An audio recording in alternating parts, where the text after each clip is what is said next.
Welcome back, everybody. Thank you guys so much for tuning in. We really do appreciate it. Please hit that like and subscribe button. It helps us so much. It helps us so much. And please leave us a comment. I started talking too fast. Like I was so excited to get going with the show that I messed up. So excited. But no, please leave us a comment. We do want to hear from you. If you guys have topics that you want to hear about it, let us know and we'll talk about it. I'm your host, plastic surgeon Dr. Bruce Hermann. With me, as always, is the wonderful Sarah in her awesome leather jacket that I love. In the box is Travis. How are you, buddy? I'm good. How about yourself? I'm doing good. I'm good. You guys got any exciting plans coming up?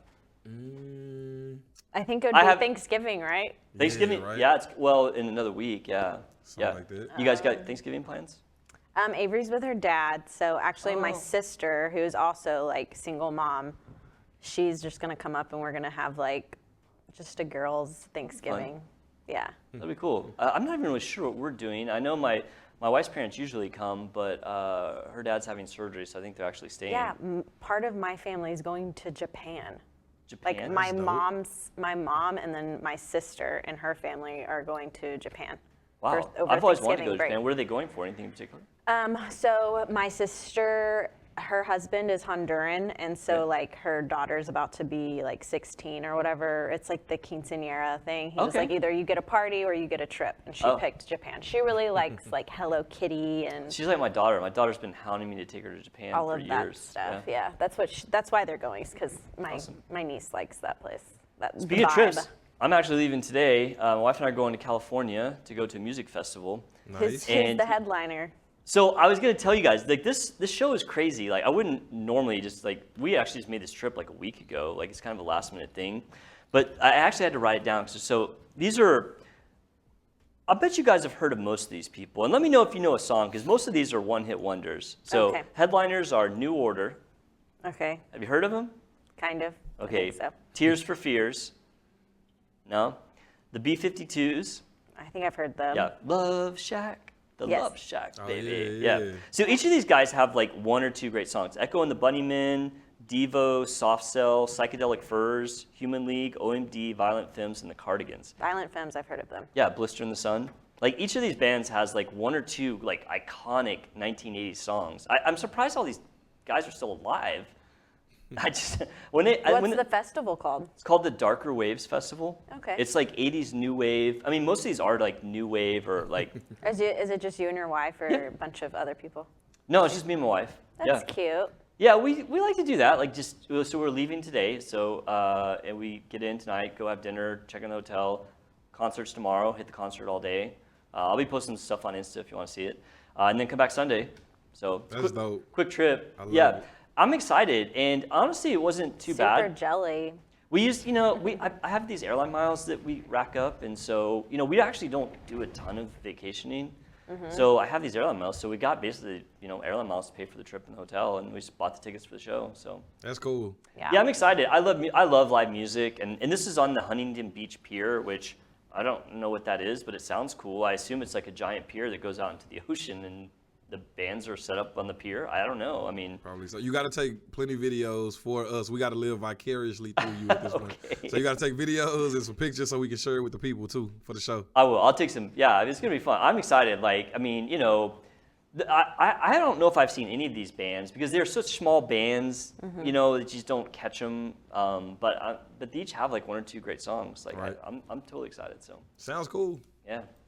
So I didn't mean to like bum you guys out that I'm like going on this trip. No, not at all. Not at all. We are happy for you, if anything.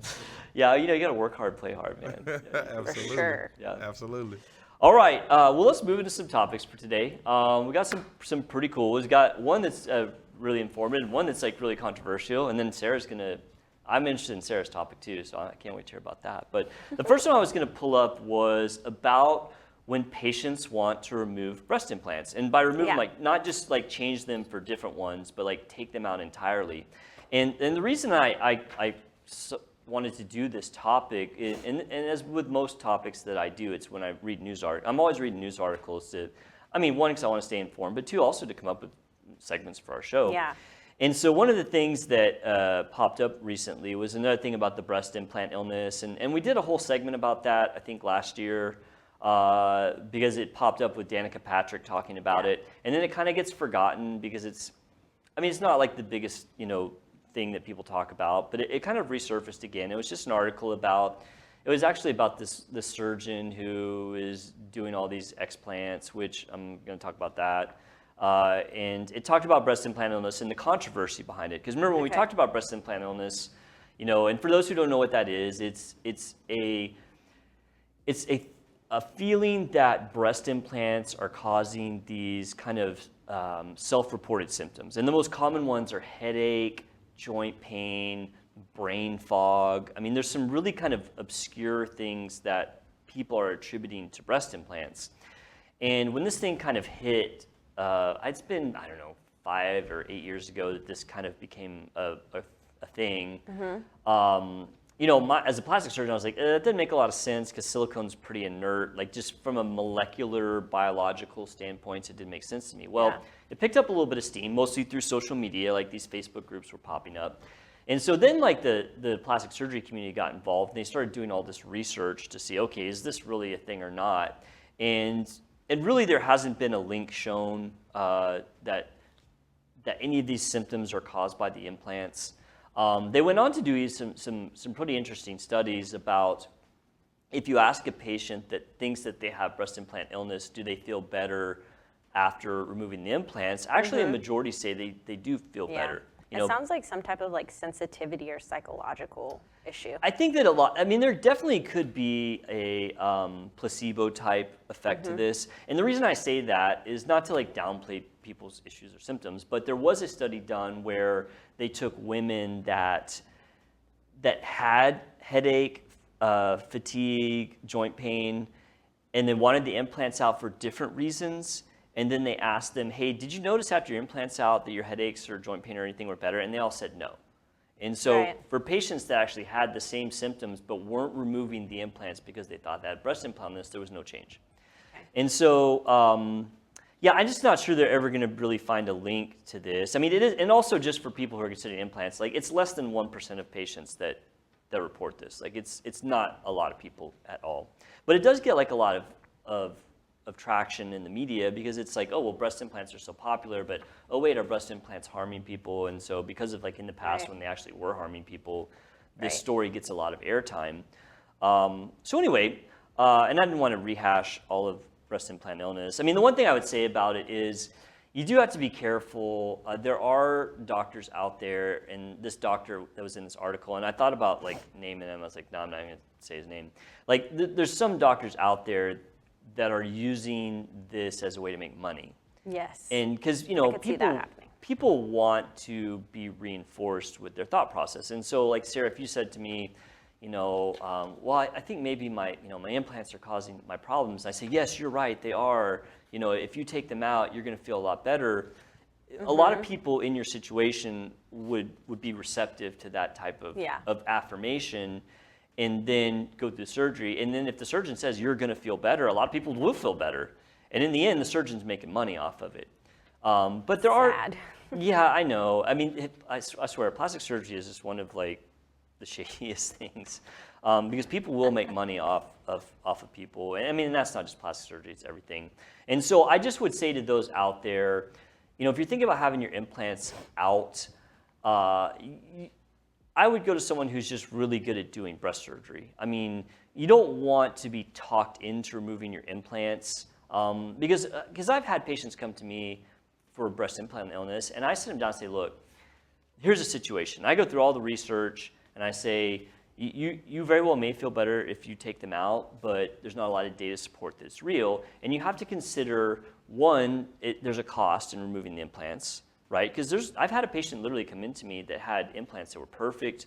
They looked great. You know, there was no issue with them, and they were considering taking them out because of things that they heard. And then they end up deciding not to after I talked to them. And of course, I lose money, you know, by doing that. But at the end of the day, it's not like I'm out there trying to scam people, you know. No. And so I would encourage people that if they think they have this, go talk to someone that's knowledgeable and will be real with you and not just talk you into removing your implants. Because there are some downsides to removing them. You know, most notably is what happens to your breasts afterwards. Yes. And so that's where I was going to that's what would be my fear is like I have breast implant illness and then I get them removed. And then you don't feel better. You're going to feel like... I might feel better, but then I'm like pissed because I don't have my boobs anymore. Well, and it's not everyone that feels better. I mean, you know, the one girl that I did that said she had breast implant illness, and then I talked to her about it, and she's like, well, I want to get them out. And I was like, sure. I mean, if you want them out, I'm happy to take out your implants. She really told me that she didn't. She at first thought that she was better, but then her husband kind of told her, hey, you're still complaining about these things. And so at the end of the day, after I'd seen her, the first time I saw her, she's like, yeah, I think I'm better. And then when I saw her like in long-term follow-up, she's like, yeah, it's no change. I wonder if they've done a research when women get implants and they already are just psychologically depressed and do have brain fog and stuff, and they think getting these implants will make them feel better, and it doesn't, and they still have it. And that's causing it. Yeah. The only thing I'd say about that, I mean, you oftentimes will do implants in older people, but the majority of people that are getting implants are kind of before those things hit normally. A lot of the things I know depression can cause brain fog, though. Well, that's true. I mean, it could be from something else. Yes, it could be crazy stuff. If it's completely related to something else, yeah, that could happen. I was thinking more along the lines of, you know, if you thought that these symptoms were age-related, right? Because a lot of these symptoms are age-related. Okay. You know, and it's like, okay, if an older person already has those symptoms and they get implants, then do they attribute? I mean, it's possible. I mean, in reality, like, this is not a huge thing. I've seen two patients that asked about it. You know, one ended up having surgery and one didn't. So, but on the other hand, removing breast implants is a big thing. I literally do that all the time. It's just I do it for different reasons. Yeah, you do it for like, maybe it's a complication, it's burst, or, you know, stuff It's like either that or mostly it's women who are a little bit older who got implants 20 or 30 years in the past and they just don't want them anymore.